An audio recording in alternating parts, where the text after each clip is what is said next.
Hi ಎಲ್ರಿಗೂ ನಮಸ್ಕಾರ. ಅಮೃತಾಸ್ ಪಾಕಶಾಲೆಗೆ ನಿಮಗೆಲ್ರಿಗೂ ಸ್ವಾಗತ. ನಾನಿವತ್ತು ಬಾಂಗ್ಡಾ ಫಿಶ್ ತವಾ ಮಸಾಲ ಹೇಗೆ ಮಾಡೋದು ಅಂತ ತೋರಿಸ್ತಾ ಇದ್ದೀನಿ. ನಾನಿಲ್ಲಿ ಬಾಂಗ್ಡಾ 3 ಪೀಸ್ ತೊಗೊಂಡಿದ್ದೀನಿ. ಅದನ್ನು ಈ ಥರ ಕಟ್ ಮಾಡಿ ಇಟ್ಕೊಂಡಿದ್ದೀನಿ, ಯಾಕಂದರೆ ಮಸಾಲೆ ಎಲ್ಲ ಚೆನ್ನಾಗಿ ಸೇರ್ಕೊಳ್ಳುತ್ತೆ ಅದರೊಳಗೆ, ಅದಕ್ಕೋಸ್ಕರ. ಈಗ ಮ್ಯಾರಿನೇಷನ್ಗೆ ಮಸಾಲೆನ ರೆಡಿ ಮಾಡ್ಕೊಳ್ಳೋಣ. ಅದಕ್ಕೆ ಬೇಕಾಗಿರೋ ಸಾಮಗ್ರಿ ನೋಡ್ಕೊಂಬರೋಣ. ರುಚಿಗೆ ತಕ್ಕಷ್ಟು ಉಪ್ಪು, ಫಿಶ್ ಮಸಾಲಾಗೆ ಎಷ್ಟು ಬೇಕೋ ಅಷ್ಟು ಮಾತ್ರ. ಹಾಗೆ 2 ಸ್ಪೂನು ಖಾರದ ಪುಡಿ ಹಾಕ್ಕೊಂಡಿದ್ದೀನಿ, 1/4 ಟೀ ಸ್ಪೂನು ಪೆಪ್ಪರ್ ಪೌಡ್ರ್ ಹಾಕ್ಕೊಂಡಿದ್ದೀನಿ. ಹಾಗೆ ಅದ್ರ ಜೊತೆಗೆ 1 ಟೀ ಸ್ಪೂನು ಧನಿಯಾ ಪುಡಿ, 1/4 ಟೀ ಸ್ಪೂನು ಅರಿಶಿನ ಪುಡಿ, ಹಾಗೆ ಶುಂಠಿ ಬೆಳ್ಳುಳ್ಳಿ ಪೇಸ್ಟನ್ನು ಹಾಕ್ಕೊತಾ ಇದ್ದೀನಿ 1 ಟೀ ಸ್ಪೂನ್ ಆಗೋಷ್ಟು. ಹಾಗೆ ಅರ್ಧ ಲಿಂಬೆಹಣ್ಣನ್ನು ನಾನಿಲ್ಲಿ ಕಟ್ ಮಾಡಿ ಹಾಕ್ಕೊತಾ ಇದ್ದೀನಿ, ಯಾಕಂದರೆ ಫಿಶ್ ಮಸಾಲೆಗೆ ಬೇರೆ ಅಂದರೆ ಹುಣಸೆಹಣ್ಣು ಹಾಕ್ಕೊತೀನಿ. ಅದಕ್ಕೋಸ್ಕರ ಬರೀ ಫಿಶ್ ಮ್ಯಾರಿನೇಷನಿಗೆ ನಾನಿಲ್ಲಿ ಲಿಂಬೆಹಣ್ಣು ತೊಗೊಂಡಿದ್ದೀನಿ. ಲಿಂಬೆ ಬೇಕಾದರೆ ನೀವು ಅದು ಹುಣಸೆಹಣ್ಣು ರಸನೂ ಇದಕ್ಕೆ ಹಾಕ್ಕೋಬೋದು. ನಾನಿಲ್ಲಿ ಲೆಮನ್ ಹಾಕ್ಕೊತಾ ಇದ್ದೀನಿ, ಅದೊಂಥರ ಎಕ್ಸ್ಟ್ರಾ ಫ್ಲೇವರ್ ಕೊಡುತ್ತೆ ಲೆಮನ್ ಹಾಕೋದ್ರಿಂದ. ಅದಕ್ಕೋಸ್ಕರ ಇದನ್ನು ಇವಾಗ ಮಸಾಲೆನ ರೆಡಿ ಮಾಡ್ಕೊತಾ ಇದ್ದೀನಿ ಮ್ಯಾರಿನೇಷನಿಗೋಸ್ಕರ. ಇದನ್ನು ತುಂಬ ಗಟ್ಟಿ ಅನಿಸಿದ್ರೆ ಸ್ವಲ್ಪ ನೀರು ಹಾಕ್ಕೊಂಡು ಕಲಿಸ್ಕೊಳ್ಳಿ. ಎಣ್ಣೆ ಎಲ್ಲ ಹಾಕೋ ಅವಶ್ಯಕತೆ ಇರಲ್ಲ. ನಾನಿಲ್ಲಿ ನೀರು ಹಾಕ್ಕೊತಾನೆ ಅದನ್ನು ಸ್ವಲ್ಪ ತೆಳು ಮಾಡ್ಕೊತಾ ಇದ್ದೀನಿ. ಸ್ವಲ್ಪ ತೆಳು ಮಾಡಿಕೊಂಡ್ರೆ ಫಿಶ್ಶಿಗೆ ಚೆನ್ನಾಗಿ ಮಸಾಲ ಹಿಡಿಯುತ್ತೆ. ಅದಕ್ಕೋಸ್ಕರ ನಾನು ಈ ಕನ್ಸಿಸ್ಟೆನ್ಸಿಗೆ ಮಾಡ್ಕೊಂಡಿದ್ದೀನಿ. ಇಷ್ಟಿದ್ರೆ ಸಾಕಾಗತ್ತೆ. ನಾನಿವಾಗ ಅದು ಫಿಶ್ಶಿಗೆಲ್ಲ ಈ ಥರ ಕ್ಲೀನಾಗಿ ಹಚ್ತಾ ಇದ್ದೀನಿ. ಮಸಾಲೆನ ಕ್ಲೀನಾಗಿ ಒಳಗೆಲ್ಲ ಹಾಕ್ಕೊತಾ ಇದ್ದೀನಿ. ಅದು ಕ್ಲೀನಾಗಿ ಎಲ್ಲ ಕಡೆ ಹಾಕೊಳ್ಳೋದ್ರಿಂದ ಚೆನ್ನಾಗಿ ಉಪ್ಪೆಲ್ಲ ಹೀರ್ಕೊಳ್ಳುತ್ತೆ ಫಿಶ್ಶಿಗೆ. ಅದು ಮ್ಯಾರಿನೇಷನ್ ನೀವು ಎಷ್ಟೊತ್ತು ಬೇಕಾದರೂ ಮಾಡ್ಕೋಬೋದು. 30 ಮಿನಿಟ್ಸ್ಗಿಂತ ಜಾಸ್ತಿ ಮಾಡಿಕೊಂಡ್ರೆ ಇನ್ನೂ ಚೆನ್ನಾಗಿರುತ್ತೆ. ನಾನಿಲ್ಲಿ 30 ನಿಮಿಷ ಮಾಡ್ಕೊಂಡಿದ್ದೀನಿ ಸಾಕು ಅಂತ. ನಾವು ನೆಕ್ಸ್ಟ್ ಈಗ ಮಸಾಲೆ ರೆಡಿ ಮಾಡ್ಕೋಬೇಕಾಗತ್ತೆ. ಇದು ಮ್ಯಾರಿನೇಷನಿಗೆ ಎತ್ತಿಟ್ಕೊಂಡಿದ್ದೀನಿ. ಇವಾಗ ಮಸಾಲೆ ರೆಡಿ ಮಾಡ್ಕೊತಾ ಇದ್ದೀನಿ. ಇಲ್ಲಿ ಬ್ಯಾಡಗಿ ಮೆಣಸಿನ್ಕಾಯಿ ಒಂದು 7ರಿಂದ 8 ನಾನು ಬಿಸಿ ನೀರಲ್ಲಿ ನೆನೆಸಿಟ್ಕೊಂಡಿದ್ದೆ, ಯಾಕಂದರೆ ಅದು ಗ್ರೈಂಡ್ ಮಾಡಲಿಕ್ಕೆ ಈಸಿ ಆಗುತ್ತೆ ಅಂತ, ಚೆನ್ನಾಗಿ ಬೇಗ ಗ್ರೈಂಡ್ ಆಗಿಬಿಡುತ್ತೆ. ಅದಕ್ಕೋಸ್ಕರ. ಹಾಗೆ ಒಂದು 3 ಬೆಳ್ಳುಳ್ಳಿ ಎಸಳನ್ನು ಹಾಕ್ಕೊಂಡಿದ್ದೀನಿ. ಹಾಗೆ ಒಂದು ಸ್ವಲ್ಪ ಪೆಪ್ಪರ್ ಕಾಳನ್ನು ಹಾಕ್ಕೊಂಡಿದ್ದೀನಿ, ಅಂದರೆ ಕಾಳು ಮೆಣಸನ್ನು ಒಂದು 1/4 ಟೀ ಸ್ಪೂನ್ ಹಾಕ್ಕೊಂಡ್ರೆ ಸಾಕಾಗತ್ತೆ. ಹಾಗೆ ಜೀರಿಗೆ, ಅದನ್ನು ಅಷ್ಟೇ ಒಂದು 1/4 ಟೀ ಸ್ಪೂನು ಜೀರಿಗೆ ಹಾಕ್ಕೊಂಡಿದ್ದೀನಿ.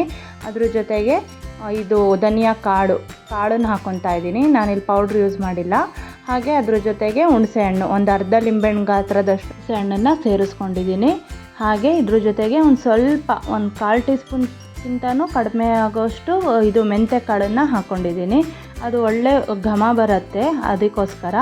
ಇವಾಗ ಇದನ್ನು ನೈಸಾಗಿ ಪೇಸ್ಟ್ ಥರ ಮಾಡ್ಕೊಂಡಿದ್ದೀನಿ, ಗ್ರೈಂಡ್ ಮಾಡ್ಕೊಂಡಿದ್ದೀನಿ. ನೋಡಿ, ಫುಲ್ಲು ಸಣ್ಣಗೆ ರುಬ್ಕೋಬೇಕಾಗತ್ತೆ.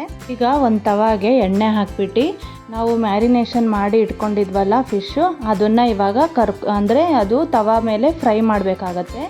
ನಾನಿಲ್ಲಿ ತವಾ ಫ್ರೈ ಮಾಡ್ಕೊತಾ ಇದ್ದೀನಿ. ಸ್ವಲ್ಪ ಎಣ್ಣೆ ಹಾಕಿ ಫ್ರೈ ಮಾಡಿಕೊಂಡ್ರೆ ಸಾಕಾಗತ್ತೆ. ನಾನು 3 ಫಿಶ್ನು ಒಟ್ಟಿಗೆ ಹಾಕಿ ತೋರಿಸ್ತಾ ಇದ್ದೀನಿ. ನೀವೇನಾದ್ರು ಜಾಸ್ತಿ ಫಿಶ್ ತಂದರೆ ನೀವು ಜಾಸ್ತಿ, ಅದು ನಾನೇನು ಕ್ವಾಂಟಿಟಿ ತೋರಿಸಿದ್ದೀನೋ ಅದು ಸ್ವಲ್ಪ ಜಾಸ್ತಿ ಹಾಕ್ಕೊಳ್ಳಿ. ನಾನು ಇದಕ್ಕೆ ಕರ್ಬೇವಿನ ಸೊಪ್ಪು ಕೂಡ ಮೇಲ್ಗಡೆ ಹಾಕ್ಕೊಂಡಿದ್ದೀನಿ, ಅದು ಒಳ್ಳೆ ಫ್ಲೇವರ್ಸ್ ಕೊಡುತ್ತೆ. ನಾನಿಲ್ಲಿ ಸ್ವಲ್ಪ ತವಾ ಚೇಂಜ್ ಮಾಡ್ಕೊಂಡಿದ್ದೀನಿ, ಯಾಕಂದರೆ ಅದು ಸ್ವಲ್ಪ ಅಂಟ್ತಾ ಇತ್ತು. ಅದಕ್ಕೋಸ್ಕರ ನಾನು ಮತ್ತೆ ಇವಾಗ ತವಾ ಚೇಂಜ್ ಮಾಡ್ಕೊಂಡು ಮತ್ತೆ ಹಾಕ್ಕೊಂಡಿದ್ದೀನಿ. ಅದನ್ನು 2 ಕಡೆ ಚೆನ್ನಾಗಿ ಬೇಯಿಸ್ಕೊಂಡಿದ್ದೀನಿ. ಇದು ಚೆನ್ನಾಗಿ ರೋಸ್ಟ್ ಮಾಡ್ಕೊಂಡು ಸ್ವಲ್ಪ ಅದನ್ನು ಪ್ಲೇಟಲ್ಲಿ ಸಪ್ರೇಟಾಗಿ ಎತ್ತಿಟ್ಕೊಂಡಿದ್ದೀನಿ. ನೋಡಿ, ಚೆನ್ನಾಗಿ ಫ್ರೈ ಆಗಿದೆ, ಚೆನ್ನಾಗಿ ರೋಸ್ಟ್ ಆಗಿದೆ. ಅದನ್ನು ತೆಗೆದಿಟ್ಕೊಂಡಿದ್ದೀನಿ. ಇವಾಗ ಅದೇ ತವಾ ಮೇಲೆ ನಾವು ಒಗ್ಗರಣೆ ರೆಡಿ ಮಾಡ್ಕೋಬೇಕು ಮಸಾಲೆಗೆ. ಇವಾಗ ಅದೇ ತವಾ ಮೇಲೆ ಎಣ್ಣೆ ಹಾಕ್ಕೊತಾ ಇದ್ದೀನಿ. ಎಣ್ಣೆ ಹಾಕ್ಕೊಂಡು ಅದೊಂದು ಸ್ವಲ್ಪ ಎಣ್ಣೆ ಬಿಸಿ ಆದಮೇಲೆ ಕರ್ಬೇವಿನ ಸೊಪ್ಪನ್ನು ಹಾಕ್ಕೊತಾ ಇದ್ದೀನಿ. ಆ ಕರ್ಬೇವಿನ ಸೊಪ್ಪು ಹಾಕೋದ್ರಿಂದ ಫಿಶ್ಶಿಗೆ ತುಂಬ ಚೆನ್ನಾಗಿ ಫ್ಲೇವರ್ ಕೊಡುತ್ತೆ. ಆ ಕರ್ಬೇವಿನ ಸೊಪ್ಪಿನ ಘಮ ತುಂಬ ಚೆನ್ನಾಗಿರುತ್ತೆ ಫಿಶ್ ಜೊತೆಗೆ. ಅದಕ್ಕೋಸ್ಕರ ಕರ್ಬೇವಿನ ಸೊಪ್ಪು ಹಾಕ್ಕೊತಾ ಇದ್ದೀನಿ. ನಾನಿದು ಮಂಗಳೂರು ಸ್ಟೈಲಲ್ಲಿ ತೋರಿಸ್ತಾ ಇದ್ದೀನಲ್ವ, ಅದು ತುಂಬ ಟೇಸ್ಟಿಯಾಗಿರುತ್ತೆ. ನೀವು ರಸಮ್ ಜೊತೆಗೆಲ್ಲ ಇದನ್ನು ಜೊತೆಗೆ ಇಟ್ಕೊಂಡು ತಿನ್ಬೋದು, ತುಂಬ ಟೇಸ್ಟಿ ಇರುತ್ತೆ. ಹಾಗೆ ಇದ್ರ ಜೊತೆಗೆ ಈರುಳ್ಳಿ ಹಾಕ್ಕೊಂಡಿದ್ದೀನಿ.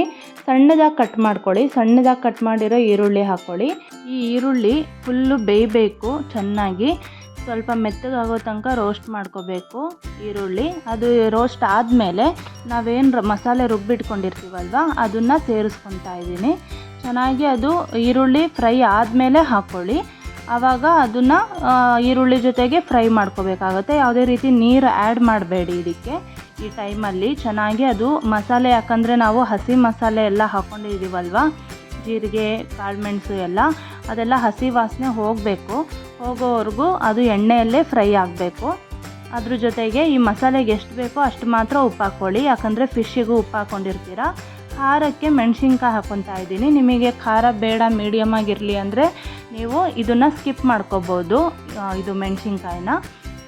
ನಿಮಗೆ ಖಾರ ಬೇಕಂದರೆ ಮೆಣಸಿನ್ಕಾಯಿ ಹಾಕ್ಕೊಳ್ಳಿ. ನಾನಿಲ್ಲಿ ಹಾಕ್ಕೊಂಡಿದ್ದೀನಿ. ಈಗ ನೋಡಿ ಯಾವುದೇ ರೀತಿ ತಳ ಹತ್ತುತ್ತಾ ಇಲ್ಲ. ಇವಾಗ ಅದು ರೋಸ್ಟ್ ಆಗಿದೆ, ಮಸಾಲೆ ಚೆನ್ನಾಗಿ ಕಲರ್ ಚೆನ್ನಾಗಿ ಬಂದಿದೆ.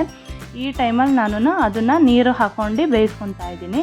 ನೋಡಿ ಇವಾಗ ಎಣ್ಣೆ ಮೇಲೆ ಬರೋ ತನಕ ಬೇಯಿಸ್ಕೋಬೇಕು. ಬೇಯಿಸ್ಕೊಂಡಾದಮೇಲೆ ನಾನು ಫಿಶನ್ನು ಆ್ಯಡ್ ಮಾಡ್ಕೊತಾ ಇದ್ದೀನಿ. ಆ ಫಿಶ್ಶು ಆ ಮಸಾಲೆ ಜೊತೆಗೆ ಬೇಯ್ಕೊಳ್ಳುತ್ತೆ ಇನ್ನೂ ಚೆನ್ನಾಗಿ. 3 ಫಿಶನ್ನು ಆ್ಯಡ್ ಮಾಡ್ಕೊತಾ ಇದ್ದೀನಿ. ಅದು ಒಂದು ಸೈಡ್ ಬೇಯೋಕ್ಕೋಸ್ಕರ ಒಂದು ಬಾಳೆ ಎಲೆ ಇರುತ್ತಲ್ವ, ಬಾಳೆ ಎಲೆನ ನಾನು ಮುಚ್ತಾ ಇದ್ದೀನಿ. ಆ ಫಿಶ್ಶಿಗೆ ಆ ಬಾಳೆ ಎಲೆ ಫ್ಲೇವರು ಬಿಸಿ ಆದಂಗೆ ಚೆನ್ನಾಗಿ ಅದು ಹೀರ್ಕೊಳ್ಳುತ್ತೆ. ಬಾಳೆ ಎಲೆ ಫ್ಲೇವರು ಬಿಸಿ ಆದಾಗ ಅದು ತುಂಬ ಟೇಸ್ಟಿ ಇರುತ್ತೆ. ಹಾಗೆ ಇವಾಗ ಒಂದು ಸೈಡ್ ಬೇಯಿಸಿದ್ದೀನಿ. ಈಗ ಮತ್ತೆ ಟರ್ನ್ ಮಾಡ್ಕೊತಾ ಇದ್ದೀನಿ ಫಿಶ್ಶು. ಆ ಮಸಾಲೆ ಎಲ್ಲ ಹೊಂದ್ಕೊಳ್ಳುತ್ತೆ ಅದಕ್ಕೆ ಹೋಗಿ. 3 ಫಿಶನ್ನು ಅದನ್ನು ಟರ್ನ್ ಮಾಡ್ಕೊಂಡು ಆ ಮಸಾಲೆ ಎಲ್ಲ ಅದಕ್ಕೆ ಅಂಟ್ಕೊಳ್ಳೋ ಥರ ನಾನು ಅದನ್ನು ಒಂದು ಸೈಡಿಗೆ ತಂದಿಟ್ಕೊಂಡಿದ್ದೀನಿ. ಆ ಮಸಾಲೆ ಎಲ್ಲ ಫಿಶ್ಗಿಗೂ ಸೇರಿಸೋ ಥರ ನಾನು ಹಾಕ್ಕೊಂಡಿದ್ದೀನಿ. ಈಗ ಮತ್ತೊಂದು ಸಲ ಬಾಳೆ ಎಲೆನ ಮುಚ್ತಾ ಇದ್ದೀನಿ. ಮುಚ್ಚಿ ಒಂದು 2-3 ನಿಮಿಷ ಹಾಗೆ ಬಿಟ್ಬಿಡಬೇಕು. ಬಿಟ್ಟಾದಮೇಲೆ ಈಗ ಓಪನ್ ಮಾಡ್ತಾಯಿದ್ದೀನಿ. ನೋಡಿ ಎಣ್ಣೆ ಎಲ್ಲ ಮೇಲೆ ಬಂದು ನಿಂತಿದೆ, ಚೆನ್ನಾಗಿ ಫ್ರೈ ಆಗಿದೆ. ಎಷ್ಟು ಚೆನ್ನಾಗಾಗಿದೆ ಅಲ್ವಾ, ನೋಡ್ತಾ ಇದ್ದರೆ ತಿನ್ನಬೇಕು ಅನ್ನಿಸ್ತಾ ಇದೆ ಅಲ್ವಾ. ಹಾಗೇ ನಿಮ್ಮ ಮನೆಯಲ್ಲೂ ಇದೇ ಥರ ಮಾಡಿಬಿಟ್ಟು ಹೇಗೆ ಬಂದಿತ್ತು ಅಂತ ನನಗೆ ಕಮೆಂಟ್ ಮಾಡಿ ತಿಳಿಸಿ. ಹಾಗೆ ನಮ್ಮ ಚಾನಲ್ ಇನ್ನೂ ನೀವು ಸಬ್ಸ್ಕ್ರೈಬ್ ಮಾಡಿಲ್ಲ ಅಂದರೆ ಸಬ್ಸ್ಕ್ರೈಬ್ ಮಾಡ್ಕೊಳ್ಳಿ. ನೋಡಿದ್ರಲ್ಲ ಎಷ್ಟು ಈಸಿಯಾಗಿ ಮಾಡ್ಬೋದಲ್ವಾ, ಎಲ್ಲ ಕಡಿಮೆ ಇಂಗ್ರೀಡಿಯೆಂಟ್ಸ್ ತೊಗೊಂಡು ಮಾಡಿರೋದಲ್ವಾ, ತುಂಬ ಟೇಸ್ಟಿಯಾಗಿರುತ್ತೆ. ಈ ಫಿಶ್ ಮಸಾಲ ನೀವು ಒಂದ್ಸಲಿ ಮಾಡಿದ್ರೆ ನಿಮ್ಮ ಮನೇಲಿ ಪದೇ ಪದೇ ಮಾಡ್ತಾನೆ ಇರ್ತೀರ, ಅಷ್ಟು ಟೇಸ್ಟಿಯಾಗಿರುತ್ತೆ. ಬಾಂಗ್ಡಾ ಫಿಶ್ ತವಾ ಮಸಾಲ ರೆಡಿಯಾಗಿದೆ. ನೀವು ನಿಮ್ಮ ಮನೇಲಿ ಮಾಡಿಬಿಟ್ಟು ನನಗೆ ಕಮೆಂಟ್ ಮಾಡಿ. ಇನ್ನೂ ಟೇಸ್ಟಿ ಆ್ಯಂಡ್ ಈಸಿ ರೆಸಿಪಿಗೋಸ್ಕರ ನಮ್ಮ ಪೇಜ್ನ ಫಾಲೋ ಮಾಡಿ. ಮತ್ತೆ ಮುಂದಿನ ವಿಡಿಯೋದೊಂದಿಗೆ ಸಿಗ್ತೀನಿ. ನಮಸ್ಕಾರ.